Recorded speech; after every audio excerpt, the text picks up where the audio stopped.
defend, or you could bet a game.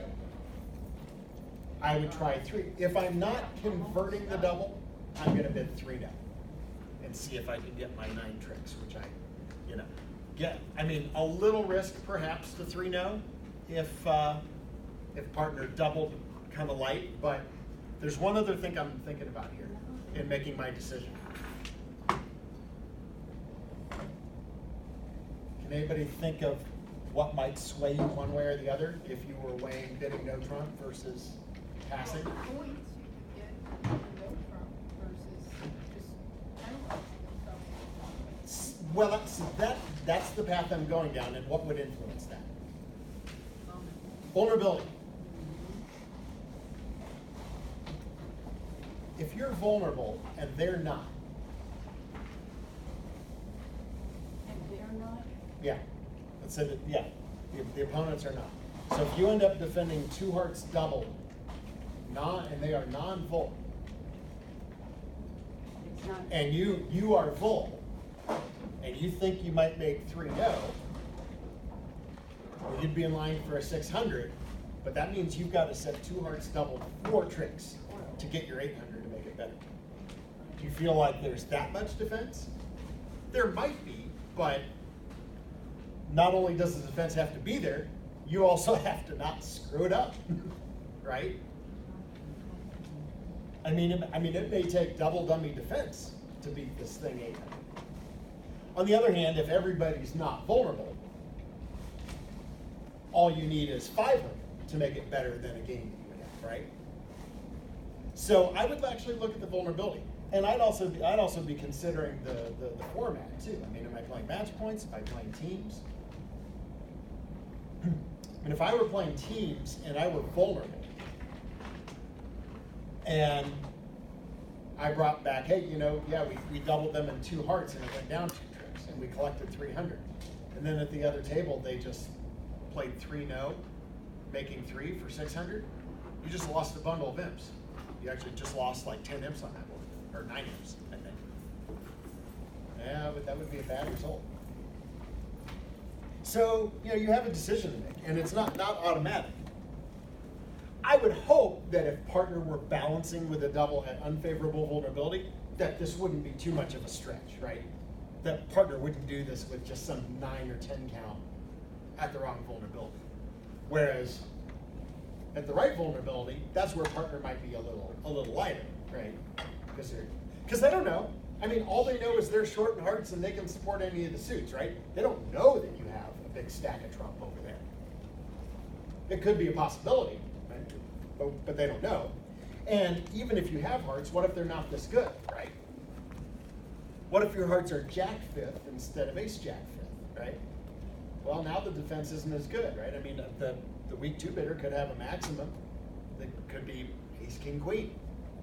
Or it could be 2 of those honors and the other honor shows up, singleton ace or king or something in the dummy, where their partner couldn't raise them, but their trump suit is actually pretty well filled out. Lots of things to think about. All right, what about 3?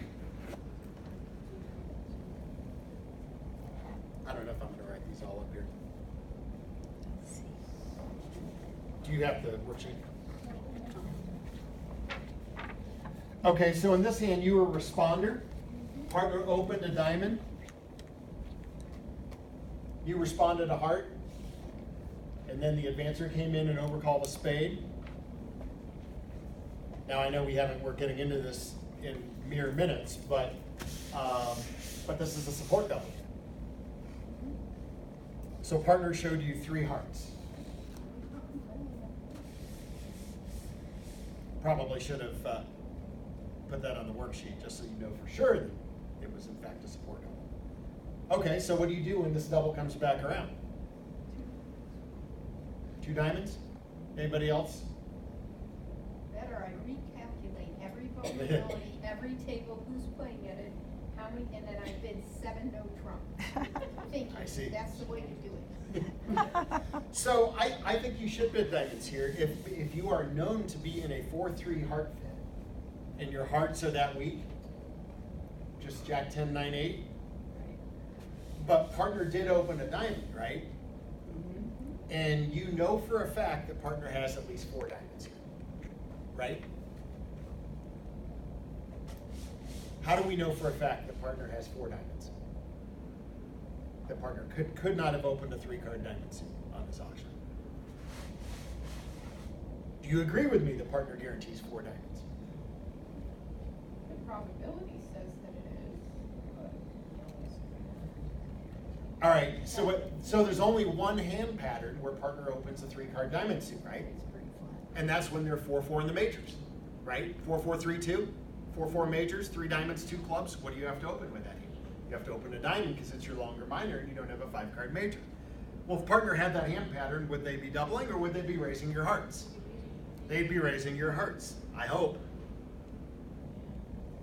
So since that's a 4-3 fit and diamonds is at least a 4-4 fit, and partner could have a 5th diamond for all we know, right? And your diamonds are also a lot better. So I think this hand's gonna play quite a bit better in diamonds than in hearts. So rather than risk playing in the 4-3 heart fit when there's a better alternative, I think you should offer 2 diamonds. If you had a 5th heart, or even if your hearts were better, then maybe you'd be content to play in the major and pig out for the match points here, playing in the major. But I think with ace, king, 4th of diamonds, I think it's pretty clear to go back to diamonds. So.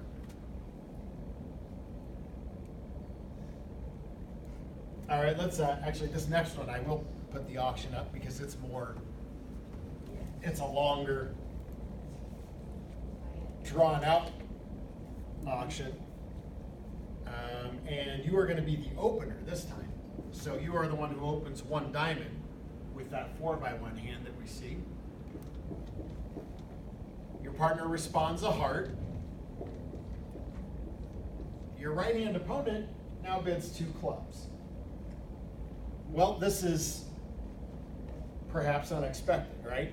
Mm-hmm. Clubs is arguably your best suit.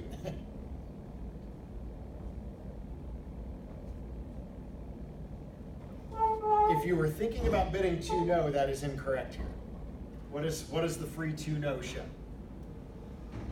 Similar hand, but about a king better. Yeah, that should be 18-19. All right, So Cupid. and you can't raise partners. You can't raise partners' hearts, right? Because you have singles and king. You can't repeat. Well, Cupid would be game forcing.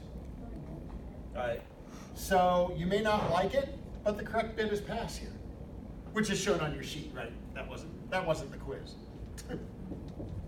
All right, now your partner is going to be a good partner and not just sell out here. They're going to balance with a double.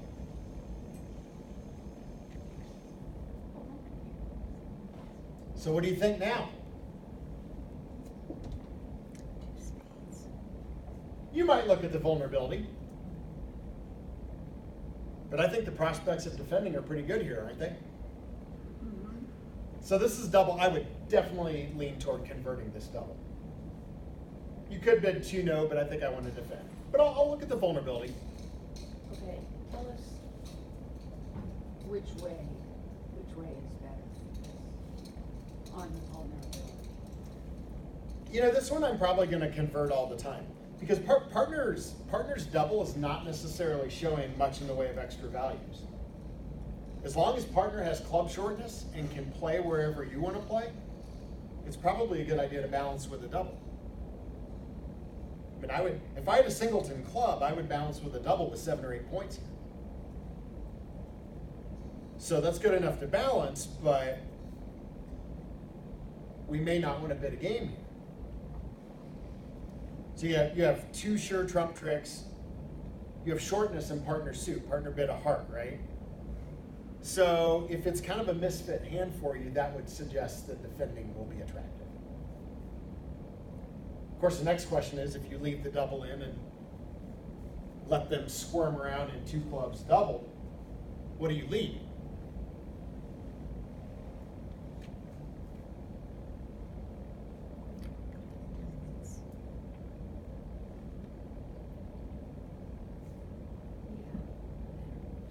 Any votes?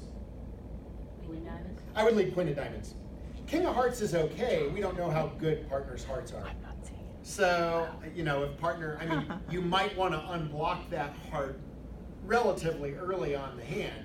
You know, start with queen of diamonds, and partner will know you have a sequence there. And then probably, and then, you know, maybe partner will get in before you and put a heart through, or maybe you know, I mean, it's probably fine to table the king of hearts. I mean, partner is certainly a favorite to have the ace or the queen, and as long as partner has the ace or the queen, this definitely doesn't cost. And even if declare has the ace of hearts, they very well may be dropping your singleton king anyhow. So that's probably not going to give away a trade. And you might actually score a heart ruff on this hand. But usually when you have trump length, you want to lead your longest, strongest suit, not your short suit. Because you shouldn't be looking for ruffs on this hand. You may get one, but you don't. But if you ruff twice, now you're just sacrificing a natural trump trick at that point, right? Right. Which you probably don't want to do. So, yeah. So I think I'd convert. Less certainty that we would have a game our way. What about that last hand?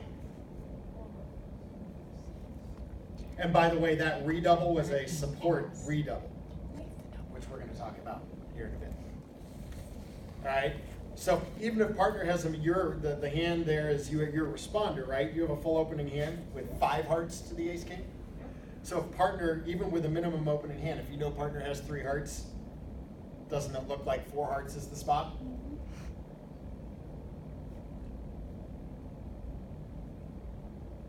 In some ways, this auction makes it easier for you to get to game because if the opponents didn't interfere, you wouldn't have support double or redouble available to you, right?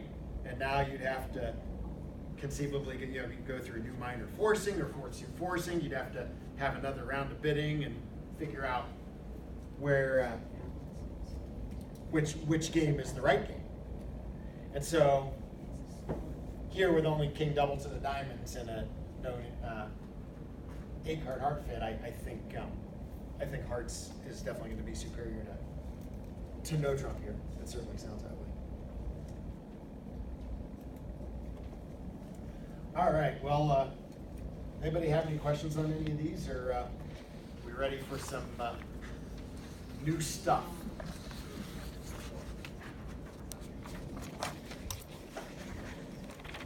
All right, and by the way, on that second handout, the various doubles,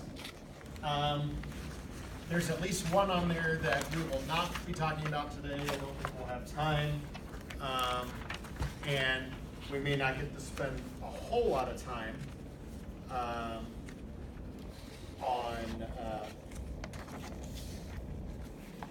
one of them, but we'll try and at least get the core stuff covered.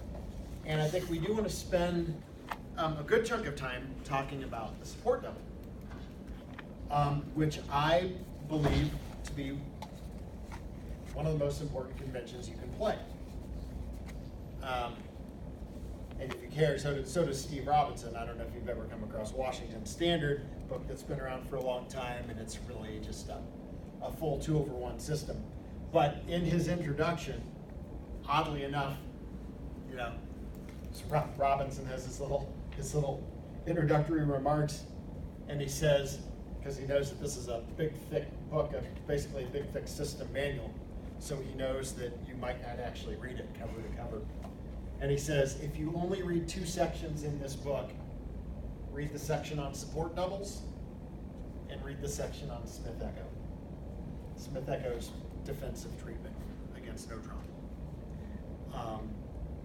That one might be a little surprising, but he actually makes a very good case about the importance of Smith Echo.